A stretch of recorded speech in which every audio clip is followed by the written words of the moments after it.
Asian টেলিভিশনের নিয়মিত আয়োজন টেবিল টকে স্বাগত জানাচ্ছি আমি বাতেন বিপ্লব। আজকের আলোচনার বিষয় বিডিআর বিদ্রোহের বিচার কার্যক্রম এবং সমসাময়িক প্রসঙ্গ, এবং এই প্রসঙ্গে আলোচনা করার জন্য আমরা তিনজন অতিথিকে আমন্ত্রণ জানিয়েছি। এর মধ্যে একজন আমাদের সাথে যুক্ত হয়েছে, বাকি দুজন যুক্ত হওয়ার সাথে সাথে তাদেরকে আমরা পরিচয় করে দিব।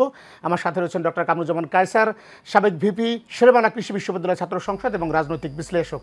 আমরা শুরুতেই সমসাময়িক বিষয় নিয়ে একটু আলোচনা করতে চাই, কেননা আপনি যেহেতু আছেন সাবেক ভিপি হিসেবে, আপনার সাথে রাজনৈতিক বিশ্লেষণ একটু যদি আমরা করি তাহলে হয়তো একটু ছন্দ পাবে। সে কারণেই আমরা আজকে একেবারে লেটেস্ট মির্জা ফখরুল ইসলাম আলমগীর বিএনপি মহাসচিব, তিনি বলেছেন, যেহেতু রাজনৈতিক বিষয়, তিনি বলেছেন যে ক্ষমতাকে দীর্ঘায়িত করার জন্য একটি কালক্ষেপণ করা হচ্ছে কিনা নির্বাচন নিয়ে, এইরকম একটি কথা উনি তুলেছেন। সেই জায়গায় আসলে আপনারা কি মনে করেন?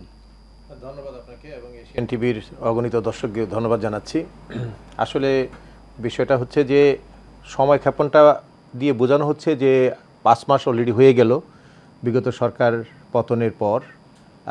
এই সময়ে এই সরকারের যে রোডম্যাপ ছিল, যে আপনার সংস্কার কার্যক্রমকে এগিয়ে নেয়া, তারপর সুনির্দিষ্টভাবে নির্বাচনী যে ডেটটা প্রকাশ করা, বা এই ক্ষেত্রে রাজনৈতিক দলগুলো একটু সময় দিতে হবে। তো সব কিছু মিলিয়ে কেন জানি এখন একটু একটা হতাশায় নিমজ্জিত এমন একটা ভাব তৃণমূল পর্যায়ে চলে আসছে। সংস্কার কার্যক্রম, এটা বাংলাদেশ জাতীয়তাবাদী দল সহ যারা আগামীতে নির্বাচনে অংশগ্রহণ করবে তারা সবাই চায় সংস্কার হোক, সেটা একটা যৌক্তিক সময়ের মধ্যে হবে, এটাই সবাই প্রত্যাশা করে।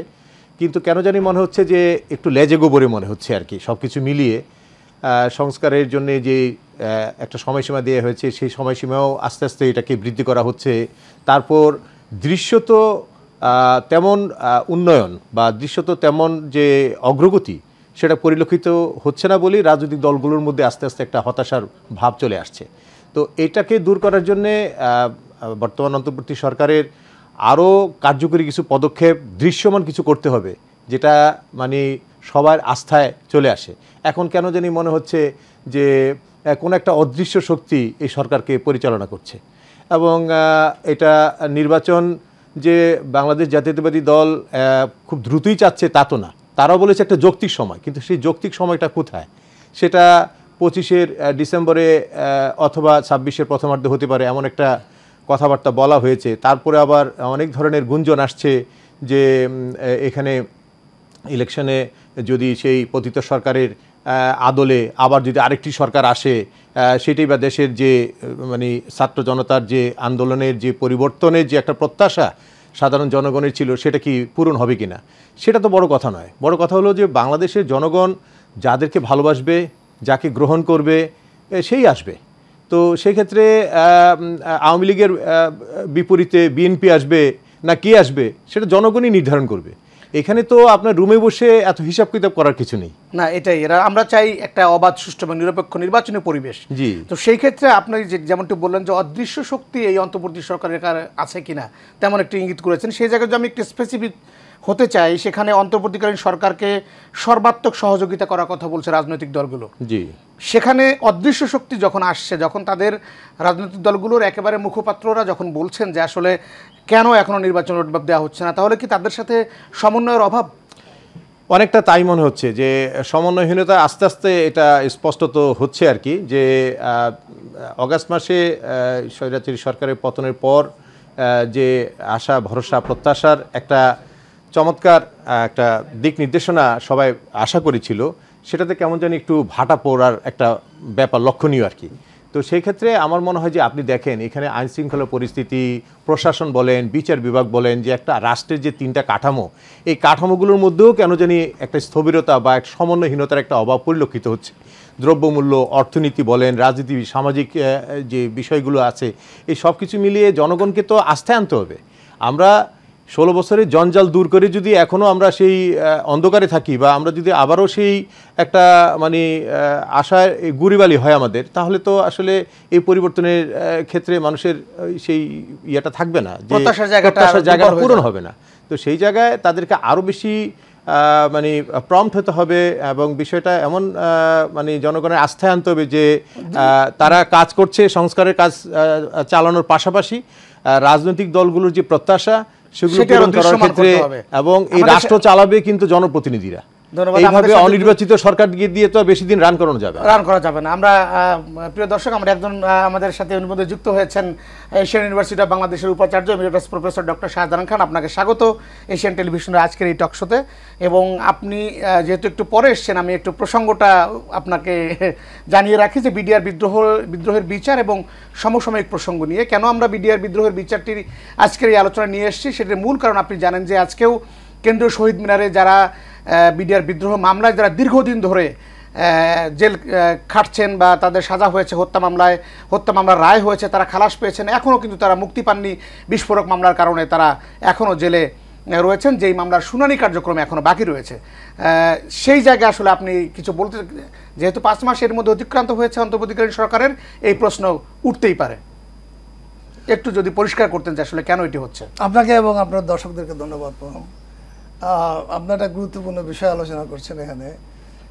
বিডিআর যে হত্যাকাণ্ড হয়েছিল সেটার সাথে এদেশের মানুষের, শুধু সেনাবাহিনী না, এদেশের মানুষের অত্যন্ত গভীর একটা অনুভূতি জড়িয়ে গেছে।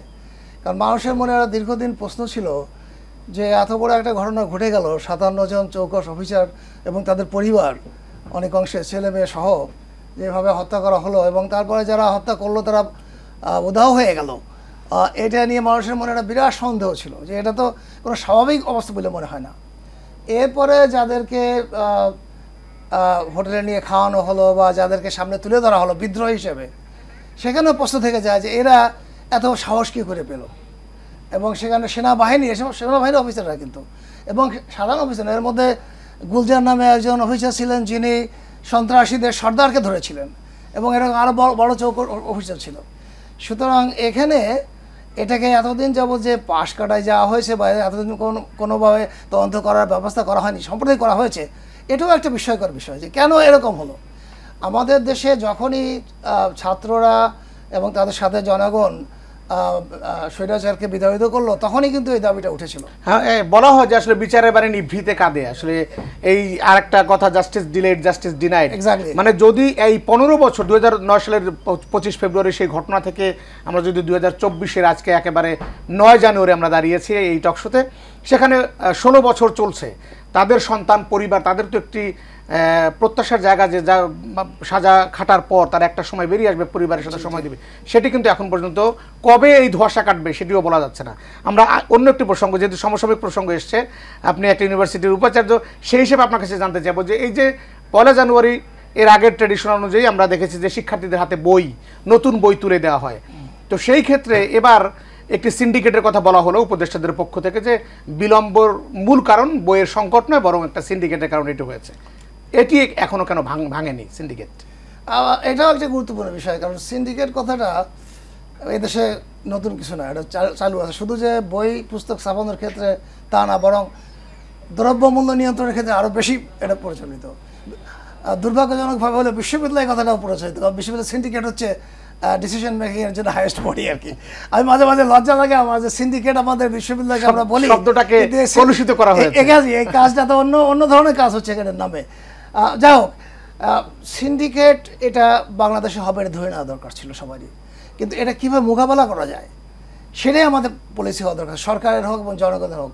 এই সরকার জনগণের সরকার, সুতরাং জনগণের পক্ষ থেকে কোনো সময় উদ্যোগ হয়েছিল, ছাত্র সমাজটা করেছিল প্রথম দিকে, কিন্তু যেহেতু সরকার যখন ক্ষমতা গ্রহণ করে তখন ছাত্ররা যদি সব কিছু হাতে নিয়ে নেয় তাহলে একটা অরাজকতা সৃষ্টি হয়, সুতরাং তারা ন্যায়সঙ্গতভাবে পিছিয়ে গিয়েছিল। কিন্তু এরপর দেখা গেল যে এই যে যারা সিন্ডিকেটের নিয়ন্ত্রণ করে এরা কিন্তু আগের আমলের বা আগের শাসনের সময়ের লোকরাই এখানে এখনও জড়িত, ব্যবসা তাদেরই হাতে। আপনি দেখেছেন কয়েকদিন আগেও যারা স্বৈরাচারী শাসকের প্রশংসা করেছে প্রকাশ্যে টেলিভিশনে, তারা আবার এখন টাকা দিয়ে এই বৈষম্য বিরোধী আন্দোলন নেতাদের সামনে ভালো মানুষ। তাহলে 5 মাস ধরে কি একই ধরনের সংস্কারটা কি হয়েছে? একই ধরনের কাজ যদি চলতে থাকে, এখানে আমি যেটা মনে করি স্বৈরাচার বলে আমরা যাই বলি, এগুলো সমস্ত কিছুর কেন্দ্রবিন্দু হচ্ছে দুষ্কৃতি, তার মধ্যে দুর্নীতি ইনক্লুডেড। এই দুষ্কৃতি দেওয়ার অবাধ সুযোগ দিয়েই ওই ব্যবস্থাকে বাঁচিয়ে রাখা হয়েছিল। এই দুষ্কৃতি হয়েছে আইন শৃঙ্খলা বাহিনীর পক্ষ থেকে, রাজনীতিবিদদের পক্ষ থেকে, ব্যবসায়ীদের পক্ষ থেকে, আপনি যেখানে জানেন, আদালতের পক্ষ থেকে। কত সময় লাগবে এক্স্যাক্টলি। তো এই কত সময় লাগবে দুষ্কৃতীদেরকে সিন্ডিকেট ভেঙে দিতে? আমাদের একটা জিনিস বুঝতে হবে যে এই যে সরকার, এরা কোনো দলীয় সরকার না, এবং এরা কোনো প্রস্তুত ছিল না যে এরা ক্ষমতা গ্রহণ করবে 5ই অগস্টের আগে। সুতরাং এটা অপ্রস্তুতভাবে এদের দায়িত্ব নিতে হয়েছে, এবং এদের আগে কোনো টিম ওয়ার্ক করার কোনো অভিজ্ঞতা ওদের ছিল না। নতুনভাবে বিভিন্ন জায়গাতে লোক নিয়ে এই সরকারটা করা কিন্তু হয়েছে। সিন্ডিকেট ভেঙে দেওয়ার ক্ষেত্রে এই সরকারই তো সবথেকে পারফেক্ট হওয়া উচিত। এক্স্যাক্টলি। কারণ দলীয় সরকার আসলে তো আবার এক্স্যাক্টলি এখনই প্রশ্ন এখানে আসে যে তাহলে যদি এই সরকার না পারে আর কে পারবে? কারণ এরপর দলীয় সরকার আসবে। আর দলীয় সরকার এখন একটা জিনিস আমি মনে করি যে বাংলাদেশের আগের অবস্থায় ফিরে যাওয়া খুব কঠিন হবে, কারণ জনগণ সচেতন হয়ে গেছে, ছাত্র সমাজ সচেতন হয়ে গেছে। যদিও কোনো দল ক্ষমতায় যায়, তারা যদি আগের মতো সিন্ডিকেট করার চেষ্টা করে তাহলে জনগণ এটা প্রতিরোধ করবে। মানুষের প্রতিরোধ করার সাহস বেড়ে গেছে এখন। মাঠে ময়দানে তারা দেখেছে যে যেখানে আমরা আমাদের যুব সমাজ, ছাত্র সমাজ জীবন দেওয়ার জন্য রাস্তায় দাঁড়িয়েছে, একজনের গুলি লাগে আর একজন নড়ে না জায়গা থেকে, তাই না? এদেরকে দামায় রাখা কঠিন আছে। সুতরাং যারা এখনো কুকীর্তির দলের সাথে জড়িত, সেটি তাদের সতর্ক হয়ে যাওয়া দরকার। অবাধ সুযোগ আর থাকবে না, সেদিন শেষ হয়ে গেছে। আমরাও প্রত্যাশা করি এরকম একটি দিন আসুক। জনাব ডক্টর কামরুজ্জামান, আপনার কাছে জানতে চাইব যে আসলে আপনি একটা কেন্দ্রীয় ছাত্র সংসদের ভিপি ছিলেন, সেই হিসেবে এই সিন্ডিকেট সম্পর্কে আপনার যথেষ্ট জ্ঞান রয়েছে, কেননা আপনারা যে সময়ে ছাত্র সংসদের নেতৃত্ব দিয়েছেন সেই সময়কার প্রেক্ষাপট এখন আমরা দেখেছি দীর্ঘদিন পর ঢাকা বিশ্ববিদ্যালয়ে কেন্দ্রীয় ছাত্র সংসদ চালু হয়েছে, এবং সেখানেও নানা ধরনের আমরা দেখেছি যে সিন্ডিকেট, মানে দেখা যাচ্ছে যে সবগুলোকে ভেঙে দিয়ে ভিপি নূর সে কিন্তু নির্বাচিত হয়েছিল, আক্তার নির্বাচিত হয়েছিল, নাহিদ নির্বাচিত হয়েছিল, আমরা যে এখন তার মধ্যে একজন উপদেষ্টা পরিষদে রয়েছে, এবং নাগরিক কমিটি যারা করছে সেই আক্তারও কিন্তু এই নির্বাচনের মধ্যে প্রতিদ্বন্দ্বিতার মধ্যে দিয়ে সেখানে বিজয়ী হয়েছিল। তাহলে এই যে পরিবর্তন, আমরা বলি যে সিন্ডিকেট ভেঙে 3 জনের বের হয়ে আসে, এটা একটি পরিবর্তনের কিন্তু একটা ইঙ্গিত করে। সেই জায়গায় এই পরিবর্তন আসলে কাদের দিয়ে সম্ভব? আসলে সমাজ ব্যবস্থাটা এমন দাঁড়িয়ে গেছে, এটা তো একটা ঘূর্ণি ধরা সমাজ ব্যবস্থা, এবং এটা তো রাতারাতি পরিবর্তন করা সম্ভব নয়। কারণ এখানে আপনার রাজনৈতিক যে দুর্বৃত্তায়নটা হয়েছে, এই রাজনৈতিক দুর্বৃত্তায়নটা ক্রমেই এটা এস্টাবলিশড হয়ে গেছে, এবং এখান থেকে একটা বড় বেনিফিশিয়ারি গ্রুপ তারা এখান থেকে বেনিফিট পেতে পেতে এমন একটা অবস্থায় দাঁড়িয়ে গেছে যে এইভাবেই হয়তো সমাজ চলবে। এটা আপনি জানেন যে যদি রুশ বিপ্লবের কথা বলেন, আপনার চীনের যদি আপনার কমিউনিস্ট বিপ্লবের কথা বলেন, তখন কিন্তু বিপ্লবের পরে প্রতি বিপ্লবীদেরকে কিন্তু মানে হত্যা করতে হয় বা একদম তাড়িয়ে ফেলতে হয়। তা আমি ওই হত্যা রাজনীতির কথা বলতে চাচ্ছি না, আমি বলছি যে আমরা তো ওই একই ভাই বোন বা একই সমাজ ব্যবস্থায় সবাই আছি, একই ঘরে আওয়ামী লীগ, একই ঘরে বিএনপি, একই ঘরে জামাত জাতীয় পার্টি, তাই না? তো এরকম একটি সাম্যের সমাজ কিন্তু এই ধরনের একটা সমাজ ব্যবস্থা যে রাতারাতি পরিবর্তন হয়ে যাবে এমনটি নয়। তো এখন এই যে বিভিন্ন পত্রিকায় যে খবরগুলো বের হচ্ছে যে আওয়ামী লীগের নেতাদেরকে বিএনপি নেতারা মানে সীমান্ত দিয়ে পার করিয়ে দিচ্ছে, তাদেরকে মানে কোথাও তাদের বাসায় শেল্টার দিচ্ছে বা তাদেরকে তাদের নিরাপত্তা হেফাজতে রেখেছে। এই যদি হয় তাহলে আপনি কিভাবে কি করবেন? এটা হলো যে আমাদের মানসিক যে পরিবর্তনটা দরকার, তার পাশাপাশি একটা আমূল পরিবর্তন আনতে হবে। এটা ওই সরকার পরিবর্তন হলে সমাজ ব্যবস্থার পরিবর্তন হবে না। আর একটা লাইন শুধু যোগ করবো, আপনি রাজনৈতিক দুর্বৃত্তায়নের কথা বলেছেন, আমলাদের সহযোগিতা ছাড়া কি দুর্বৃত্তায়ন কোনোভাবে সম্ভব? এটা আমলারা জড়িত থাকে, এখানে রাজনৈতিক নেতৃবৃন্দরা থাকে, এখানে আপনার রাষ্ট্রের যে 3টা কাঠামো সবার কিন্তু কোনো না কোনোভাবে এখানে প্রত্যক্ষ পরোক্ষভাবে একটা সংশ্লিষ্টতা থাকে। তো সেই জন্যে আমি যেটা বললাম যে এটার একটা আমূল পরিবর্তন আনার বিকল্প নেই আর কি, এবং সেটা কে করবে, কিভাবে হবে, সেটা হলো এখন বিবেচ্য বিষয় আর কি। তো দেখা যাক, অতীত থেকে যেটা আমাদের ভিসি সাহেব বললেন যে এখন যেই ক্ষমতায় আসুক যেন তুমি কোনো কিছু একটা করতে পারবে না, কারণ সবাই কিন্তু খুব সচেতন, খুব মানে একটা কিছু ঘটার আগেই কিন্তু সবাই রাস্তায় সবাই নেমে যাচ্ছে এবং প্রতিবাদী হয়ে উঠছে। এই যে একটা বিষয়, এটা কিন্তু একটা গুড সাইন। এটা হয়েছে আমাদের এই প্রযুক্তির উৎকর্ষতার কারণে। তো আমরা অনেক বেশি জবাবদিহিতা, দায়বদ্ধতা এবং ট্রান্সপারেন্সিটা আমরা আনতে চাই, এবং সেটা সম্ভব একটা সুশীল সমাজ এবং প্রকৃত জনপ্রতিনিধির মাধ্যমে, যে জনপ্রতিনিধির রায়টা আসবে তৃণমূল পর্যায় থেকে সঠিকভাবে। আমরা তো বিগত আপনার 16 বছর যে নির্বাচনের কালচার কি, সেটাই তো আমরা ভুলে যেতে বসেছি। আপনি যদি নির্বাচন না করতে পারেন এবং আমার ভোট যদি আমি না দিতে পারি, আমার যদি একটা ভোটারের কাছে যদি একটা রাজনৈতিক নেতৃবৃন্দ না যেতে পারে, তাহলে তো আমি জনগণকে কোনো পাত্তাই দিব না। সেই দায়বদ্ধতা যেদিন তৈরি হবে, সেদিনই আমাদের সমাজ বিনির্মাণে পরিবর্তন আসবে। আমি প্রফেসর শাহজাহান খান, আপনার কাছে আরেকটু জানতে চাইবো, 1 মিনিট আমরা বিরতিতে যাব। তার আগে ছোট্ট করে আমরা যেমনটি বলছিলাম যে আসলে এই সরকারকে সাধারণ মানুষের যে প্রত্যাশার জায়গায় বসিয়েছিল সেই প্রত্যাশার জায়গায় এখন অটল আছে কিনা সাধারণ মানুষ, শোনেন, তাদের কাছে প্রত্যাশা আগের মতোই আছে কিনা? শোনেন, একটা রক্তক্ষয়ী বলা যায়, কারণ 2000-এর মতো শহীদ হয়েছে, 30,000-এর উপর আহত হয়েছে। এত বড় একটা ঘটনার পরে মানুষের প্রত্যাশা অনেক বেশি ছিল। উনি যেমন বলেছেন যে আমরা 3টা নির্বাচনের নামে তামাশা হয়েছে। মানুষ চাইছে একটা স্বাভাবিকভাবে একটা সরকার ব্যবস্থা চলুক। সরকারটাও অস্বাভাবিক হয়ে গেছিলো ওই সময়। স্বাভাবিকভাবে মানুষ বাজারে যাক, জীবনযাপন, কথা বলাটাও মানুষের জন্য মূল্যায়ন ছিল না, মানুষের কোনো এক্স্যাক্টলি, মানুষের কোনো মূল্য ছিল, নাম ছিল না। সুতরাং এই যে প্রত্যাশাটা অনেক বড় হয়ে গেছে, মানুষের দীর্ঘদিন যাবৎ বিল্ড আপ করেছে এটা। এই জন্য কিন্তু এদিকে আবার আমাদের যারা সরকারের দায়িত্ব নিয়েছে তারা এত অল্প সময়ের মধ্যে অত এক্সপেকটেশন পূরণ করা সম্ভব না। আপনি একটু উদাহরণ দিই আপনাকে। এদেশে পুলিশ বাহিনী দেখছেন আপনার বিধ্বস্ত হয়ে গেছে। তারা যে একটা আগের মতো যে কাজ করবে সেই পরিবেশ ছিল না। সরকারের আসল আইন শৃঙ্খলা হচ্ছে আসল, সেখানে তারা সহযোগিতা পায়নি। সরকার তো কোনো অ্যাবস্ট্রাক্ট জিনিস না, এটা মানুষ নিয়ে সরকার। সুতরাং মানুষের যে শুধু অ্যাপারেটাস সরকারের, সেই অ্যাপারেটাসগুলো কিন্তু নর্মাল ছিল না। সুতরাং তার টাইম লাগবে। এখন আগের চেয়ে হয়তো অনেকটা বেটার হয়েছে, আরও আসতে হয়তো বেটার হবে।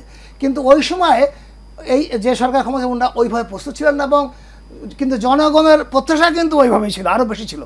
এখন মানুষ প্রত্যাশার সাথে বাস্তবতাকে অ্যাডজাস্ট করতে শিখেছে, এবং আশা করা যায় যে এর মাধ্যমে এটা যুক্তিসঙ্গত সময়ের মধ্যে, যুক্তিসঙ্গত সময় এখনো দেওয়ার জন্য রাজি রয়েছে সময় মানুষ দেবে না, যারাই ক্ষমতা আসে না কেন। এই জন্য যারা বিজ্ঞ রাজনীতি তারা বলেছেন যে আমরা ঐক্যবদ্ধ সরকার করবো, বা আমরা সবাই মিলে দেশ চালানোর চেষ্টা করবো। এটা একটা ভালো অ্যাটিটিউড জাতীয় সরকার। বিশেষ করে বড় দল যারা, ওরা যদি মনে করেন যে আমরা জনগণের কল্যাণে প্রতিযোগিতা করব, আমার দল যদি জনগণের বেশি কল্যাণ করতে পারে আমার দিকে জনগণ ঝুঁকবে, আর যদি আমার দল না পারে সেটা জনগণ আমার থেকে দূরে সরে যাবে।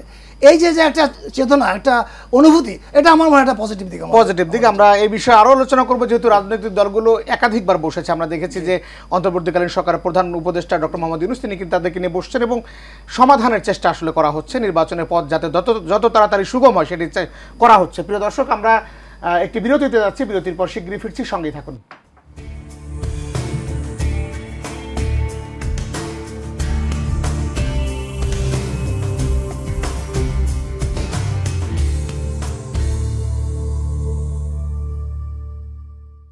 প্রিয় দর্শক, বিরতির পর টেবিল টকে আবারও স্বাগত। আজকের প্রসঙ্গ বিডিআর বিদ্রোহের বিচার এবং সমসাময়িক প্রসঙ্গ। এই বিষয়ে আলোচনা করার জন্য দুজন অতিথি এর মধ্যে আপনাদের সাথে পরিচিত হয়েছেন।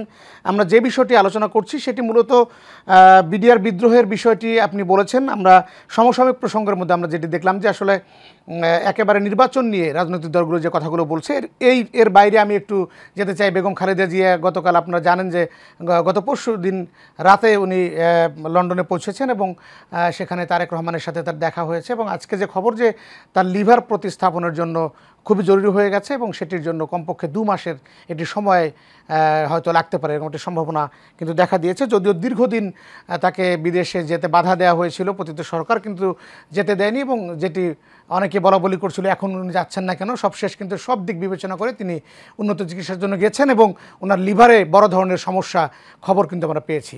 তো সেই জায়গায় আসলে বিএনপির এখন যে নেতাকর্মীদের অবস্থান এবং বেগম খালেদা জিয়ার বিদেশ উন্নত চিকিৎসার জন্য বিদেশে যাওয়া, এই প্রেক্ষাপটে আসলে রাজনৈতিক দল হিসেবে বিএনপির যে প্রত্যাশা নির্বাচন সামনে নিয়ে আসা, সেটি নিয়ে আসলে আপনার মতামত একটু জানতে চাচ্ছি। বিএনপি একটা গণতান্ত্রিক দল, নির্বাচনের স্বাভাবিক দাবি এদের। শুধু বিএনপি নয়, বাংলাদেশে যারাই গণতান্ত্রিক রাজনীতি করেন তাদের সবাই নির্বাচন চান, এবং নির্বাচনই হচ্ছে একমাত্র ক্ষমতা পরিবর্তনের প্রক্রিয়া গণতান্ত্রিক দেশগুলোতে। সুতরাং বিএনপি হোক বা অন্য যারাই হোক গণতান্ত্রিক শক্তি হোক, তারা নির্বাচন তারা দাবিটা করবেই, এবং তাদের নির্বাচনে প্রস্তুতিও নিতে হবে। তো বেগম খালেদা জিয়ার কথা যেটা আপনি বললেন, এটা খুব দুঃখজনক আমাদের জন্য যে এরকম একজন দেশের নেত্রী, আপনি যদি রাস্তার দিকে তাকান, উনি যে রাত্রে গেলেন, তাহলে আপনি বুঝতে পারবেন যে ওনার প্রতি মানুষের কতটা দরদ এবং ভালোবাসা আছে এখনও মানুষের। তো এটা ওনাকে অর্জন করতে হয়েছে। BNP should be proud of a leader like Khaleda Zia, Begum Khaleda Zia, a leader like president Zia, শহীদ জিয়া।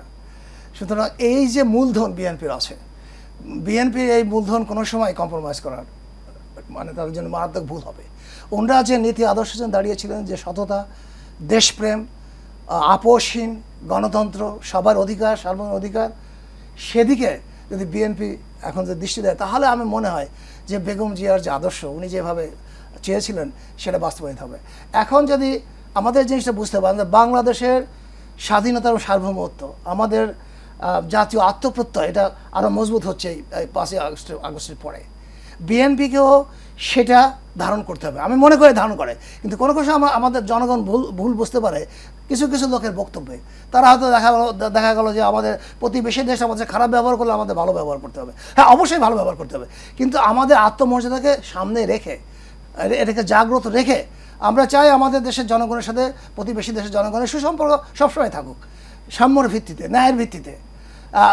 কিন্তু যদি দেখা যায় যে আমাদের দেশের পরে, জনগণের পরে, আমার সরকারের পরে অন্যায়ভাবে প্রভাব বিস্তার করা হচ্ছে এবং আমাদের দেশের গণতন্ত্র প্রতিষ্ঠার ক্ষেত্রে বাধা সৃষ্টি করা হয়েছে, সমর্থন দেওয়া হয়েছে, জনগণের চোখ খুলে গেছে এখন। সুতরাং এইগুলো আমাদের খেয়াল রাখতে হবে যে আমরা বিএনপি বা যে কোনো দল হোক, জাতীয় যে চেতনা আজকে আমরা জাতীয় যে আমাদের ঐক্যমত, সেখান থেকে আমরা বিচ্যুত না হয়। বিচ্যুত হলে কিন্তু আমরা ক্ষতিগ্রস্ত হব, যে কোনো দলই হোক, সে বিএনপি হোক যাই হোক। ছাত্র সমাজ যে ঐক্যর দৃষ্টান্ত দিয়ে দেখাইছে আমাদের, এখানে ধর্ম নাই, বর্ণ নাই, গোত্র নাই, জেন্ডার নাই, লিঙ্গ নাই, সবাই মিলে একই কাতারে। একজনের টুপি মাথায় আছে, একজন হয়তো জিন্সের শার্ট পরছে, একটা মেয়ে হয়তো টি শার্ট পরে আছে, একজন একদম পাগড়ি পরে আছে, সবাই একসাথে যে ঐক্য দেখিয়েছে, এই ঐক্য দিকে আমাদের যেতে হবে। এটাই আমাদের চেতনা, এটাই আমাদের জাতির শক্তি। আপনি একজন টিচার হিসেবে যদি আমি আপনাকে জানতে চাই যে শিক্ষার্থীরা যে আন্দোলনের নেতৃত্ব দিয়েছে, তারা চেয়েছিল একটি ঘোষণাপত্র দ্রুত এই সরকারের পক্ষ থেকে দেওয়া হবে, সেটি দেয়া না হয় তারা নিজেরাই ঘোষণাপত্র দেওয়ার একটি তারিখ দিনক্ষণ নির্ধারণ করেছিল এবং তারা বলেছিল নাও অর নেভার, এরকম ফেসবুক স্ট্যাটাস দিয়ে তারা মাঠে নেমেছিল। পরবর্তীতে যখন সরকারের পক্ষ থেকে এটি দায়িত্ব নেওয়া হয়েছে, তখনও কিন্তু 15 দিনের আলটিমেটাম দেওয়া হয়েছে, যেটি 15 জানুয়ারি শেষ হবে। সেটিও কিন্তু এখনও আমরা সবশেষ যে খবর জানি সেটিও কিন্তু হচ্ছে না, মানে 15 জানুয়ারি কিন্তু ঘোষণাপত্র দেওয়া হবে না। সুতরাং এই জায়গায় আসলে শিক্ষার্থীদেরকে সহায়তার বা তাদের পাশে দাঁড়ানোর যে শুরু থেকে, অর্থাৎ বিপ্লব যদি আমি বলি, জুলাই বিপ্লবে যেভাবে দাঁড়িয়েছিল, সাধারণ মানুষ কি তাদের পাশ থেকে সরে গেছে, নাকি তারা ঠিকমতো নেতৃত্ব দিতে পারছে না, কোনটি? আপনি শিক্ষার্থীদের কথা যেহেতু বললেন, এটা বলার অপেক্ষা রাখে না যে শিক্ষার্থীরা এই 5ই আগস্ট বা 17ই জুলাই এটা হঠাৎ করে আসে নাই। এর পিছনে বিভিন্ন দলের, বিভিন্ন জনগোষ্ঠী, পেশাজীবীদের ধারাবাহিক আন্দোলন ছিল সরকারের বিরুদ্ধে। এটা একটা সময় এসে ছাত্ররা এটাকে ত্বরান্বিত করেছে, বেগবান করেছে জনগণের সাথে নিয়ে। সুতরাং এটাকে শুধু ছাত্রদের যদি আমরা বলি, তা মনে হয় হয়তো আংশিকভাবে ভুল বলা হবে আর কি। এটা সবাই একটা আকাঙ্ক্ষা ছিল ওই সময় যে আমরা একটা পরিবর্তন আনবো। সময়ের কিছুটা পরিবর্তন হওয়ার কারণে সেই আকাঙ্ক্ষাটা হয়তো এখন ওই মাত্রায় তীব্রতা নাই, তীব্রতা হয়তো কিছুটা কমে আসে। কিন্তু ছাত্ররা উপলব্ধি করছে হয়তো যে আমরা যে আশা আকাঙ্ক্ষা নিয়ে বিপ্লব করেছিলাম, সেটা হয়তো কিছুটা দূরে চলে যাচ্ছে।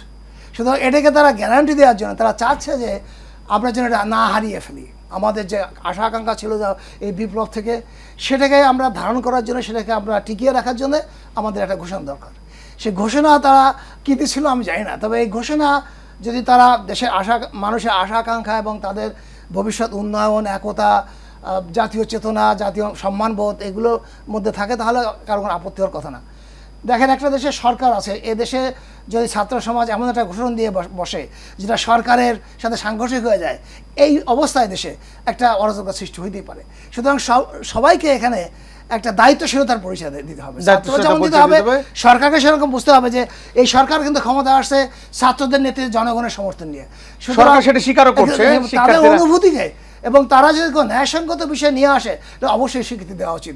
এই ছাত্র সমাজ আমাদেরকে পথ দেখিয়েছে, এই যুব সমাজ আমাদের এই দেশকে, জাতিকে সামনে দিকে এগিয়ে নিয়ে যাবে।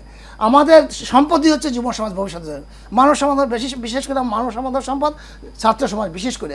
সুতরাং এদের উন্নতি আমাদের দেশের উন্নতি, কিন্তু এরা যদি আবার ভুল দিকে নিয়ে যায় আমাদেরকে, সেটাও দেখা দরকার। যারা অভিজ্ঞ, এই প্রসঙ্গে একটু ডক্টর কামরুজ্জামান আপনার কাছে জানতে চাই যে শিক্ষার্থীদের সেই 4 দফা, 8 দফা বা 9 দফা সবশেষ 1 দফায় তারা এসেছিলেন এবং তখন একচ্ছত্রভাবে সবাই তাদেরকে সমর্থন দিয়েছিল।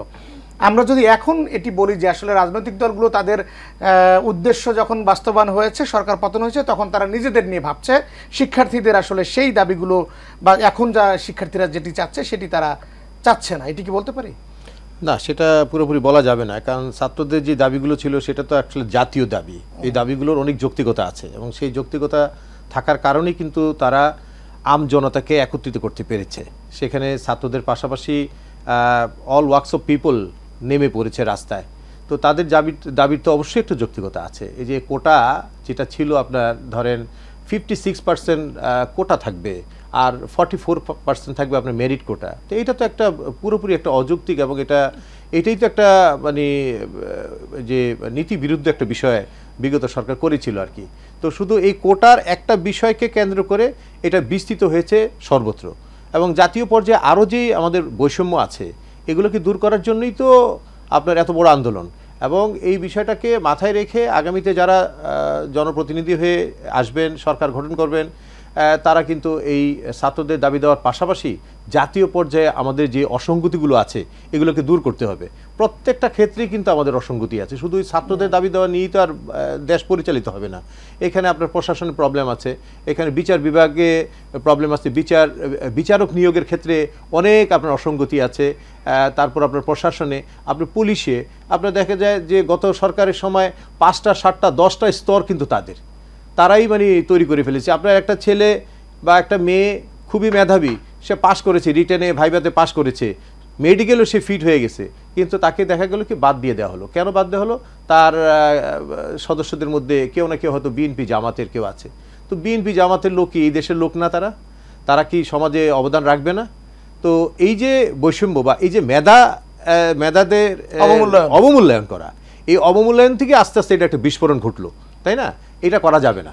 সে যেই দলেরই হোক, সে যদি প্রকৃত মেধাবী হয়, তার মেধার মূল্যায়নের মাধ্যমে তাকে জাতীয় পর্যায়ে তার অবদান রাখার সুযোগ দিতে হবে। তো এখন কি রাজনৈতিক দলগুলো একটু পিছিয়ে গেছে ছাত্রদের পেছন থেকে? কেননা রাজনৈতিক দলগুলো নিজেদের নিয়ে ব্যস্ত রয়েছে, তার নিজেদের দল গোছানো, রাজনৈতিক সামনে নির্বাচনের আগে কিভাবে জনগণের কাছে পৌঁছাতে হবে, সব নিয়ে শিক্ষার্থীদের থেকে তার একটু দূরে কিনা সেটি রাজনৈতিক দলগুলো তাদের নিজস্ব নীতি এবং দর্শন নিয়ে এগোবে, এটাই খুব স্বাভাবিক। প্রত্যেকটা দলেরই কিছু নীতিমালা আছে, কিছু দর্শন আছে, তাদের কিছু ফিলোসফি আছে। তো তাদের যে ম্যানিফেস্টো আছে সেই ম্যানিফেস্টো নিয়ে তারা আগাবে, এটাই খুব স্বাভাবিক। ছাত্রদের এই দাবিগুলো তো আপনার যে আমাদের বিএনপির যে ভারপ্রাপ্ত চেয়ারম্যান তারেক রহমান সাহেব, ওনার যে 31 দফার একটা সুপারিশ মালা আছে, সেটার ভিতরে কিন্তু আপনার এই দাবির যথার্থতা সমন্বয় আছে। এবং সেটা যদি আপনার এই 31 দফাকে আপনি একটু মানে পুরোপুরি রিভিউ করেন, তাহলে দেখতে পাবেন এখানে কিন্তু সব কিছুই কিন্তু সমন্বয় করা আছে এবং একটা সুষম সমাজ ব্যবস্থা, ন্যায়ভিত্তিক সমাজ গঠন করার ক্ষেত্রে যা যা দরকার এই দফা কিন্তু তা উল্লেখ করা আছে। প্রধানমন্ত্রী, রাষ্ট্রপতির যে ক্ষমতার ভারসাম্য, আপনার দ্বিকক্ষ বিশিষ্ট পার্লামেন্ট, তারপর আপনার ওয়েস্টমিনস্টার পার্লামেন্টের মতো আপনার ওই আদলে আমাদের পার্লামেন্টটা হওয়া উচিত আর কি।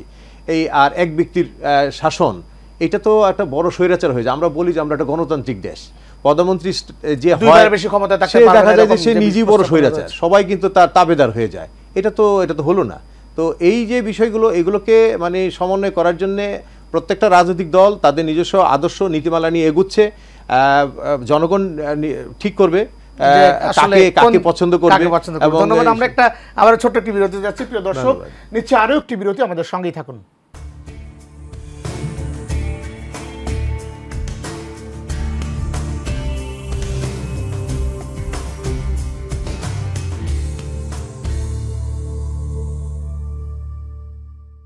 প্রিয় দর্শক, বিরতির পর টেবিল টকে আবারও স্বাগত। আমাদের আজকের আলোচনার বিষয় বিডিআর বিদ্রোহ বিচার এবং সমসাময়িক প্রসঙ্গ। আমরা শুরুতে যেমনটি বলছিলাম, আমাদের সাথে রয়েছেন ব্রিগেডিয়ার জেনারেল অবসরপ্রাপ্ত এইচ.আর. রকনউদ্দিন।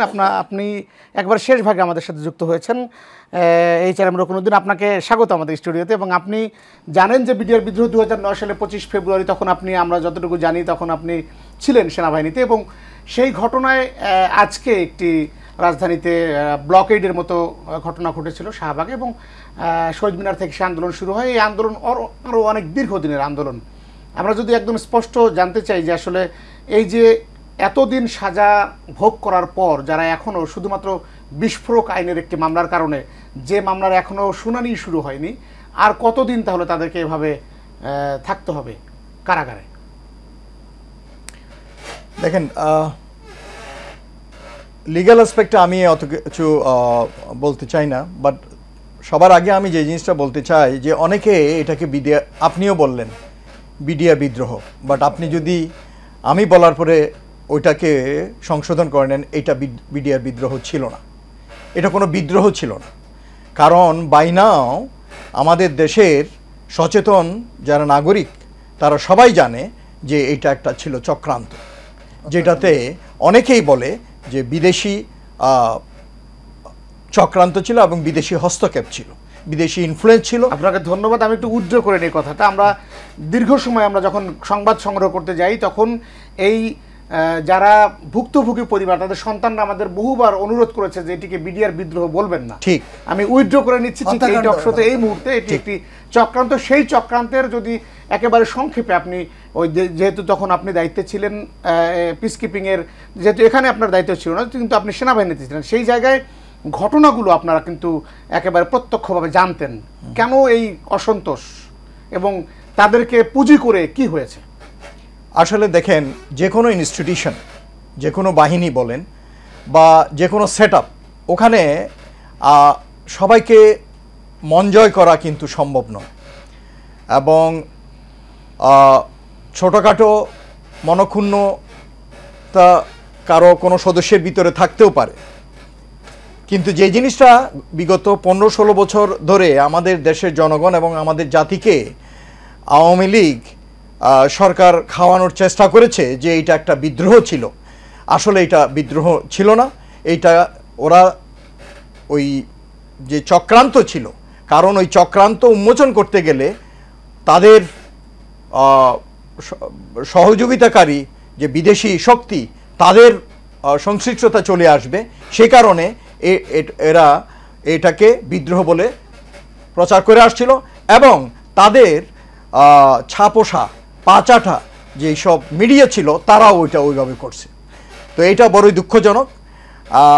আপনাদের টিভিতে এসে আমি এটা বলছি, এটা যারা দেশের বিরুদ্ধে কথা বলে, দেশের স্বার্থের বিরুদ্ধে কাজ করে, তাদের যে পক্ষ নেয় তাকে আমরা কখনো দেশপ্রেমিক বলতে পারি না। সেই জন্য আমি মিডিয়াগুলোকে বলবো যে আপনারা দেশপ্রেমিক হন। যে জিনিসটা আপনি আমাকে বলছিলেন যে সেদিন আমি রাজেন্দ্রপুরে ছিলাম, তো সকালে অফিসে এসে যখন বসলাম তখন আমার একজন স্টাফ অফিসার একটু পরে এসে বলল যে স্যার বিডিআরে বোধহয় কিছু হচ্ছে। তো আমি বললাম হচ্ছে মানে? বললে যে ওখানে গোলাগুলির আওয়াজ শোনা যাচ্ছে ভিতর থেকে। তারপর কিছুক্ষণ পরেই শুনলাম যে ডিজি বিডিআর জেনারেল শাকিল তাকে হত্যা করা হয়েছে। তো ওই আমার অফিসারটাই এসে বলছিল, কারণ তাদের বন্ধুবান্ধব আছে বাইরে, সিভিলে ওদের কাছ থেকে শুনছিল পিলখানার আশেপাশে। এবং এখানে আরেকটা জিনিস বলতে চাই, এই যে মুন্নি সাহা যেই এটিএন বাংলার বিতর্কিত সেই নারী সাংবাদিক ছিল, সে কিন্তু তার ওই সময় বিডিআর গেটে গিয়ে লিডিং কোয়েশ্চেন করতেছিল বিডিআর সদস্যদেরকে, হ্যাঁ আপনাদের ভিতর কি বিদ্রোহ হয়েছে, আপনাদের কি চাল ডাল এসব নিয়ে সমস্যা হয়েছে, এই ধরনের লিডিং কোয়েশ্চেন করতেছিল উস্কানিমূলক। আবার সাথে সাথে 9টার ভিতরে এই খবর এসে গেল ভারতের এনডিটিভিতে যে বিডিআর দুর্ঘটনা হয়েছে, মানে এই ধরনের ঘটনা হয়েছে, ওখানে হয়তো হতাহত হয়েছে। তো এখন দেখেন, মানে জিনিসটা দেশের মানুষ জানার আগে বিদেশের মানুষ জেনে গেল। তো এগুলো তো আর 2-2 4 আমরা সবাই মিলাতে পারি। তো সেই জন্য যে জিনিসটা বলছিলাম যে যখন ওখানে গোলাগুলি হলো, তখন যিনি সেনাপ্রধান ছিলেন, একটু পর দেখলাম এক সময় দুপুরের দিকে 12টার দিকে সম্ভবত আমার পিএ একটা কল মিলালো, বললো স্যার সেনাপ্রধান কথা বলবে। আমি মিলাও, তো কথা বললাম। তো উনি আমাকে বললেন যে ও রকম তোমাকে মিলে দিছে না, আমি তো ট্যাঙ্ক ওয়ার্কশপে চাচ্ছিলাম। বলে আচ্ছা স্যার ঠিক আছে। তো আমি বললাম স্যার সব ঠিক আছে? দেখলাম ওনাকে খুব একটু নার্ভাস টাইপের, বলে আছে সব ঠিক আছে।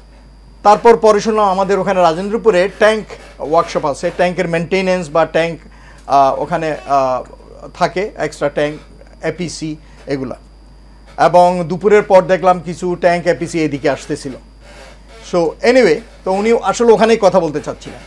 কিন্তু এখানে দুর্ভাগ্য হচ্ছে, এখানে সেনাবাহিনীর সেনাপ্রধান সেনাবাহিনীকে কার্যকরভাবে ব্যবহার করাতে উনি সম্পূর্ণভাবে ব্যর্থ হয়েছে। এখন আপনি আমাকে যাই বলেন, যে ওনাকে নিয়ে গেস্ট হাউস যমুনাতে বসায় রাখছে, শেখ হাসিনা চা পানি খাওয়াচ্ছে, আসতে দিচ্ছিল না, বাট আমার কথা হচ্ছে যে দেখেন উনি ভাইস চ্যান্সেলর, ওনাকে ইউনিভার্সিটির দায়িত্ব দেওয়া হয়েছে, তো উনি কি প্রতি পদে পদে জিজ্ঞেস করবে ম্যানেজিং কমিউনিটিকে যে আমি কি এটা করবো, আমি কি এটা করবো? আপনি you do your job, then give the report যে এটা হয়েছে, আমি এই ব্যবস্থা নিয়েছি। আমি একটু ভিন্ন প্রসঙ্গে যেতে চাই। সেনাপ্রধান তো দেশের বাইরে দীর্ঘ 15 বছর ধরে আছেন, তাহলে এই 5 আগস্টের পরে কেন তিনি মুখ খুললেন, আগে কেন নয়? না, 5 আগস্টের পরে মুখ খুলেছেন তিনি, হ্যাঁ কেন? ওনার চামড়া বাঁচানোর জন্য। এই ধরনের তো অনেকেই করতেছে, রং বদলানোর জন্য আমাদের দেশে অনেকেই তো অনেক কথা বলতেছে। বিডিআর কিলিং নিয়ে যারা আগে বলতে পারতো তারা পরে বলতেছে। তারপরে এই যে আপনি যার কথা বললেন, তো এবং এর ভিতরে অনেকেই রং বদলানোর চেষ্টা করছে। এরা হচ্ছে বেহায়া, বেশরম, কথা বুঝতে পারছেন? এরা থাকবেই সমাজ। আমি একদম একেবারে স্পেসিফিক জানতে চাই, এই চক্রান্তের শিকার যে ভুক্তভোগী পরিবার, তাদের বিষয়ে কেন ত্বরান্বিত করা হচ্ছে না বিচার? এটা আসলে দুর্ভাগ্য বলতে হয়। আমিও, আমার একটা ব্লগ আছে, ওখানে আমি লিখি। আমি আমার একটা ইউটিউব চ্যানেল আছে, ওখানে আমি মাঝে মাঝে বলি, কারণ নিজের ভাবনাগুলো সবার সাথে শেয়ার করার চেষ্টা করি। আমিও কিন্তু 5 আগস্টের আগে মুখ খুলি নাই। দেশ থেকে মুখ খোলা টাপ ছিল। হ্যাঁ, না, আমি দেশের বাইরে ছিলাম, বাট করিনি এক ভয়ে। দেশে আমার ভাই বোন সবাই আছে, কারণ আমরা দেখেছি, আপনারা জানেন কনকসরের কথা জানেন, হ্যাঁ, সে ওখান থেকে কথা বলে এদিকে তার বোনকে নিয়ে অ্যারেস্ট করে রাখছে, জেল দিছে, এই ধরনের অত্যাচার নেমে আসে। ইলিয়াসের বাড়িতেও হামলা হয়েছে, হ্যাঁ হয়েছে, জাওয়াদ নির্ঝরের বাড়িতে হামলা হয়েছে, অনেক দেখেছি। এক্স্যাক্টলি। তো সেই জন্য এখন ইয়ের পরে, এই যে 5 আগস্টের পরে যারা স্বৈরাচারী সরকারের সাথে সহযোগিতা করেছিল, সুবিধাভোগী ছিল, তাদের দোসর ছিল, তারা বিভিন্নভাবে বিভিন্ন কায়দায় তাদের রং পাল্টানোর চেষ্টা করতেছে। অনেকে, এই আপনাদের দুঃখের সাথে বলতে হয়, আপনাদের ভিতর থেকে অনেক মিডিয়া, মানে যারা ব্যবসায়িক মিডিয়া, মানে সঠিক মিডিয়া না, এরা ওদেরকে, ওদের মিথ্যাটাকে, ওদের দোষটাকে ঢেকে ওদেরকে ফলো করে এদের ক্লিয়ার করার চেষ্টা করতেছে, এদের সাদা করার চেষ্টা করতেছে। আপনি যদি আমাকে বলেন, যেমন এই যে জেনারেল মামুন খালেদ, ডিজিএফআই সে চিফ ছিল, সে এই যে মেজর জিয়া নামে একজন অফিসারকে সে গুম করছে, মিথ্যা জঙ্গি মামলা দিছে, তার একটা ইয়ে নিল, বণিক বার্তানা কে যেন একটা বিজনেস ইয়ে আছে, তারা তার ইন্টারভিউ নিয়ে তার সাফাই গাইতেছে। তো এই ধরনের অনেকে করতেছে।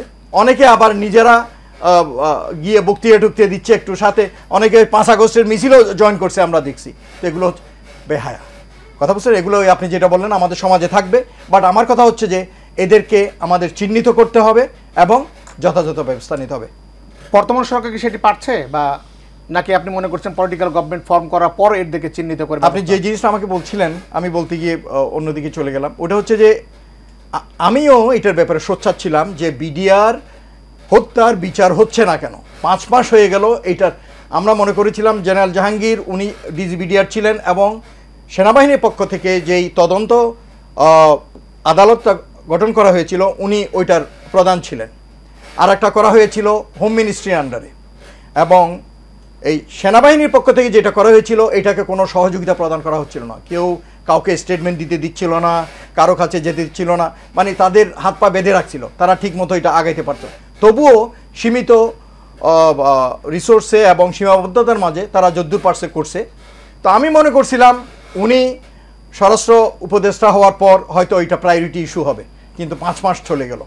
তো এটা আমি জানি না কেন, আমার এটার কোনো জবাবও নাই, কোনো অ্যাসেসমেন্টও নাই কেন হলো না। আমার মনে হচ্ছে হয়তো প্রধান উপদেষ্টাকে বিষয়টি কেউ, উপদেষ্টাদের মধ্য থেকে যারা সংশ্লিষ্ট, আপনি মনে করেন আইন উপদেষ্টা, স্বরাষ্ট্র উপদেষ্টা, তারা হয়তো ব্রিফ করেনি, সেই জন্য এটা হয়নি। বাট যখন রাস্তায় নামলো লোকজন, আন্দোলন হলো, মিছিল দিল ছাত্ররা এই বিডিআর কিলিংয়ের হত্যাকাণ্ডের বিচারের জন্য, তখন কমিশন গঠন। তার ভিতরেও হোম মিনিস্ট্রি এবং আইন মিনিস্ট্রি তারা ধাক্কাধাক্কি করতেছে।